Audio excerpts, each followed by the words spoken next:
At my son's wedding, his bride laughed, $62,000 to get in. My ex smirked, or watch from the road. I hit one button, power cut, music died, and a helicopter crashed their cake. That was just the start. Lacey casually dropped the bomb, $62,000, Dad, without even looking up from her fancy wedding planner. It was like she was quoting some hotel price, not mentioning the massive cost for me to attend my son's wedding next month under the vineyard arch. I blinked, thinking I misheard, but then my ex, Kelly, let out an awkward cough, something between a laugh and, well, not a laugh, adding while twirling her overpriced champagne, or you could just watch from the hill by the road, it's got a great view. That was their idea of a compromise. We were supposed to be having a fun, relaxed pre-wedding wine tasting, a classic family moment where everything is catered, Instagram-worthy, and everyone fakes smiles through clenched teeth.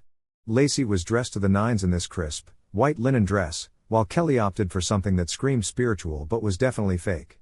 Meanwhile, my son Alex just focused on his wine glass like he was trying to find life's answers in it. I looked at him, waiting. Dad, it's not about the money, he eventually said, but even he didn't seem convinced. It's about showing support. Lacey's family helped a lot.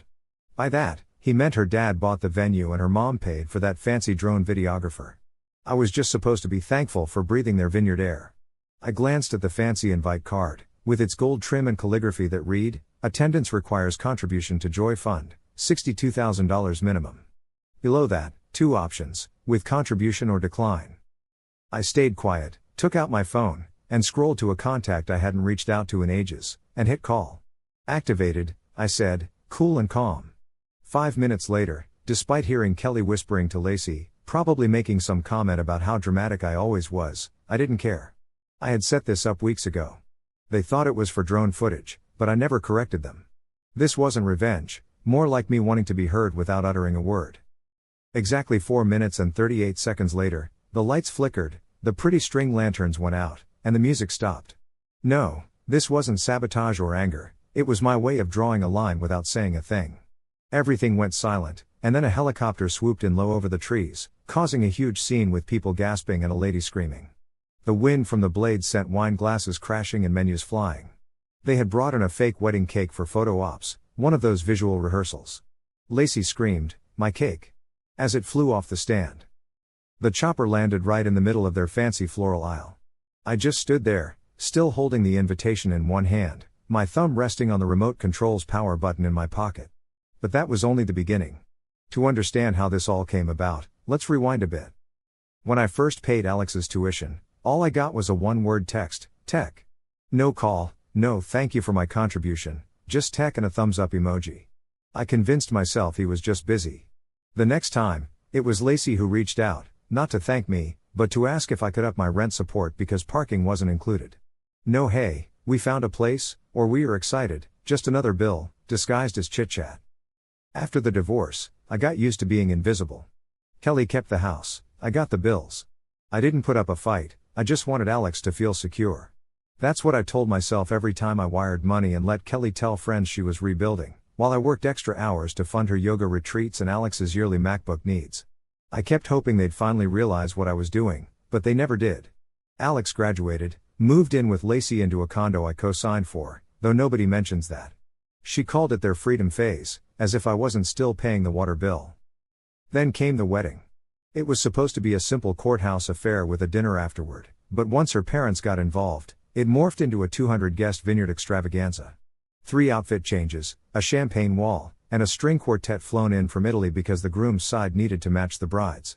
Still, they didn't ask for my help, they handed me a number, $62,000. When I said I'd think about it, 2 days later, I saw my face in a private Facebook group called Vendor Confirmations.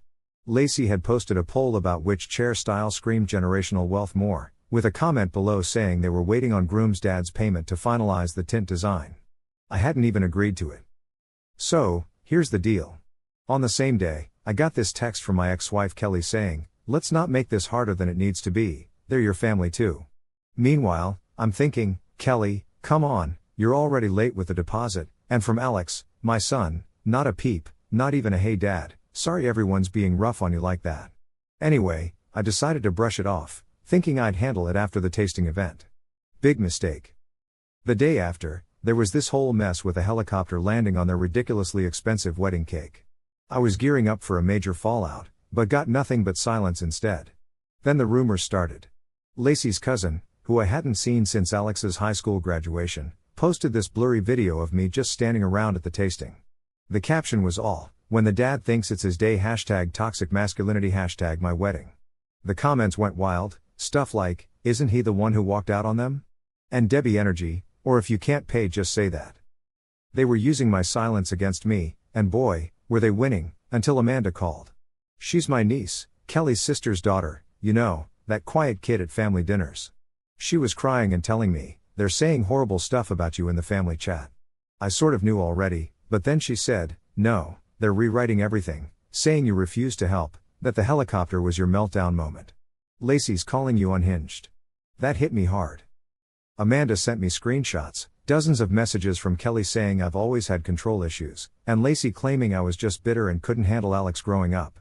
Alex himself said something that really got to me, that I was just mad because the spotlight wasn't on me anymore.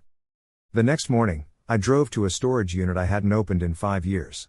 I dug out an old hard drive from Alex's laptop. Back when he was moving out, I thought maybe he'd want his teenage photos someday. Instead, I found a goldmine of documents, PDFs, invoices, spreadsheets. One folder stood out, Dad help money. It had tons of payment records, forwarded emails, and bank statements showing all my transfers. One file, a shared wedding planning document, listed every vendor and price, and a column titled Dad shares $62,000. Next to it was a comment from Lacey saying, "If he doesn't pay, we cut him." Drama equals content anyway. They were planning to make me look bad either way. Then, I found an audio file, a call between Lacey and her mom. It must have synced from her iPhone backups by mistake. "He's not coming unless we beg," Lacey said, laughing. Her mom replied, "Then don't beg. Let him sulk. We'll say he was unstable, that's so hard to question nowadays." I played it 3 times, not because I couldn't believe it, but because I unfortunately could. A week later, I got a wedding update email. Apparently, the venue was experiencing electrical issues and was under investigation. Did I have something to do with it? Maybe. Did I admit to anything? Nope. Then came the second blow, an email from Alex.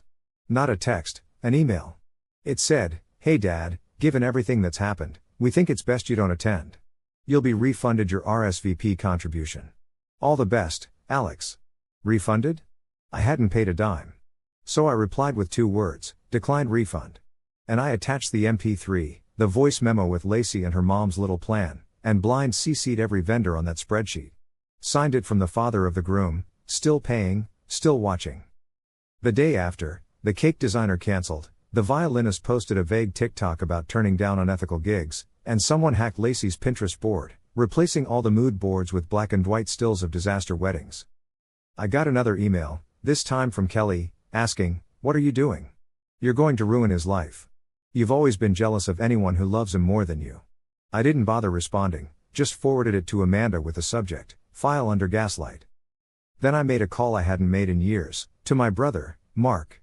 He'd left the family when he was 22, moved to Alaska, said we were all toxic.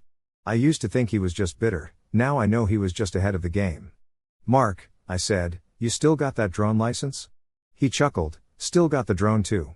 I gave him the date, time, and coordinates. No, I wasn't planning on crashing the wedding, but after being cut from the guest list for not coughing up $62,000, I wasn't just gonna sit back. They'd started this, painting me as the unstable villain. So I took action. The helicopter wasn't random, it was precise. I called Mark, hadn't spoken in 8 years. Former military, now doing logistics. He's the kind of guy who knows how to get things done. Did you know that if you ask the right way, you can actually get a helicopter ride? That's exactly what I did. I covered all the bases, I paid for the flight, sorted out the pilot, got the necessary permits, and even marked the landing spot 2 months in advance, right when I offered to help set things up. It was smack dab in the middle of the lawn, coincidentally the same spot where they later put the cake. Everyone thought I was just being nice, but actually, I was setting the stage. The helicopter showed up precisely 5 minutes after I gave the green light. At first, the guests were all smiles, thinking it was some surprise photo op. Then came the wind. It tore through the area, ripping veils, shattering champagne glasses, and sending seating charts flying all over the place. And then, the cake, Yeah, the $8,000 cake took off, spun around, and exploded, turning into a rainstorm of frosting and sugar.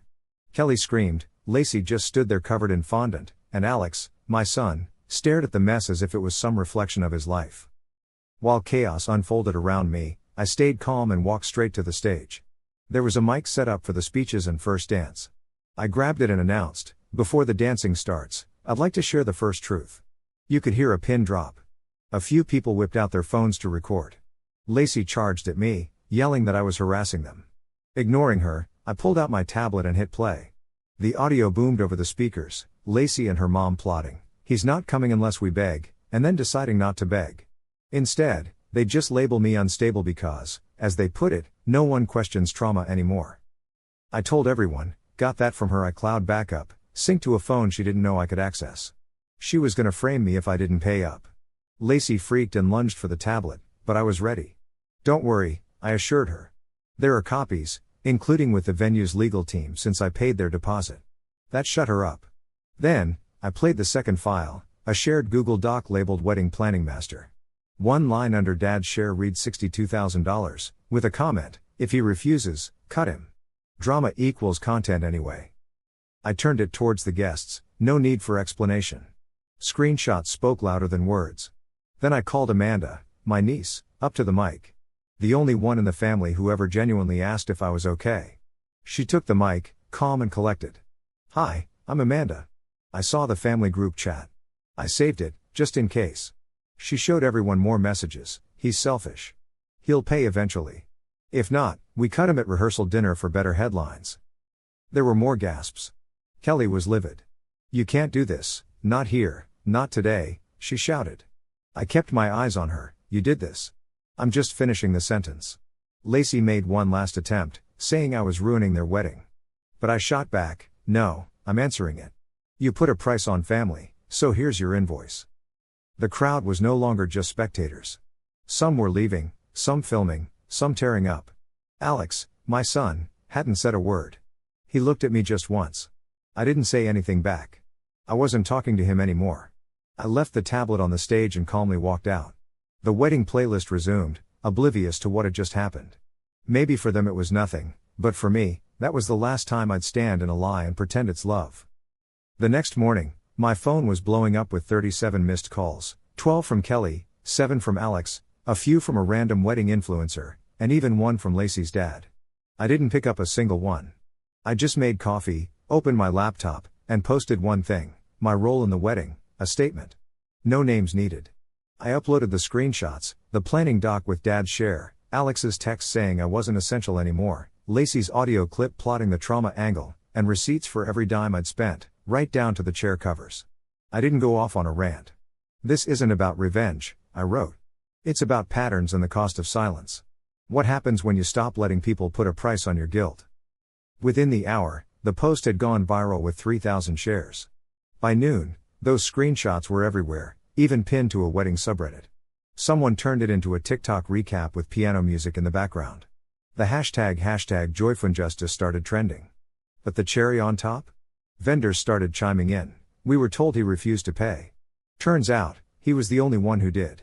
The wedding photographer even pulled out, posting, if your wedding begins with a lie, I won't be the one to edit around it. That night, a podcast producer emailed me for an interview, the dad who said no. I turned it down, not out of fear, but because I had nothing to prove anymore. Instead, I put my energy elsewhere. I launched a website, not a blog, but a brand.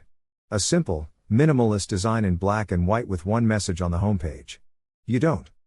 You know how they say you don't owe toxic people your time? Well, I read some truth and then decided to pen my own story. Everything connected back to some files I had, no drama, no names, just straight up facts. By the next morning, I'd been invited to speak at 3 different events, one about setting boundaries, another for a retreat geared towards adult children in arranged situations, and a third from a publishing house. I couldn't help but smile. It wasn't about chasing fame, it was about finally taking charge of my own story. My family didn't stay quiet about it. Alex shared a fuzzy Instagram story with a cryptic blood is thicker than screenshots message, while Lacey got all tearful on TikTok, claiming they were just trying to protect their peace. Then there was Kelly, who went all out with a 900-word Facebook rant called When Narcissists Invade Holy Days, comparing me to some kind of maniacal saboteur. To top it off, she tagged my mom, whom I hadn't talked to in years. Mom fired back with I told you this would happen if you kept treating him like a debit card. And just like that, their echo chamber started to crack. Here's the plot twist. Lacey's first fiancé reached out to me. He saw the files, said everything made sense now, and even thanked me. He sent me a screenshot from a private Discord where Lacey talked about using trauma for brand deals. He forwarded it to one of her sponsors, and within 48 hours, her skincare line dropped her faster than you can say drama. The brand made a statement about standing for honesty and empathy, not twisted narratives. I didn't broadcast this little victory, I didn't need to. Some wins are best enjoyed quietly. I changed my number and set up a new voicemail. If you're calling to say sorry, just know it's already forgiven, by me, for me, not for them. I moved to a cozy cabin just outside Mendocino. It's solar powered, and I own it outright. I put up a steel sign by the mailbox. No fences for me, just a sentence. Out here, it's peaceful, with just the sound of wind through the trees, gravel under boots, and the occasional curious fox. 2 weeks after all the wedding chaos, I got a real letter from Alex. 3 full pages, handwritten. It began with him owning up to not defending me, saying he didn't know how bad things really were. But it wasn't an apology, more like an overdue acknowledgement. I didn't respond because closure isn't about hearing someone say they're sorry. It's about realizing you weren't crazy all along. Lacey sent a direct message too, you ruined my life. I didn't respond to that either. Some folks think staying silent is weak, but really, sometimes silence just means peace has stopped explaining itself. Once people realize they can't use you anymore, they either vanish or try to hop back on your wagon. But it's too late. Kelly tried both, first disappearing from social media, then rebranding as some kind of healing guru. She posted an inspirational quote about saying no, and I almost laughed. She didn't realize it was about her. I didn't turn this drama fest into some big brand but instead built a life.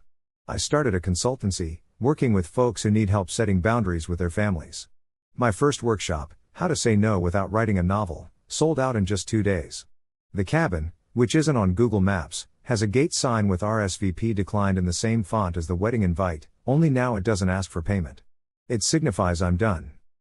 People sometimes stop at the bottom of the trail and look at the sign, wondering if this is the same guy who landed a helicopter on a cake. Yep, that's me. But not from a place of wanting revenge, just needing space. I don't check the family group chat anymore. Amanda's left it, Alex is still there, and Kelly shares motivational quotes. Lacey's still in her MLM world. I don't read it because I'm not part of it. I don't regret spending the money or breaking my silence. You can't regret saving yourself, and that's what this was, finally shutting off the tap and watching people scramble when their entitled fountain runs dry. The other day, a delivery guy asked what the sign meant, why it said declined. I just smiled and said some invitations aren't worth accepting. That was the last word I owed anyone.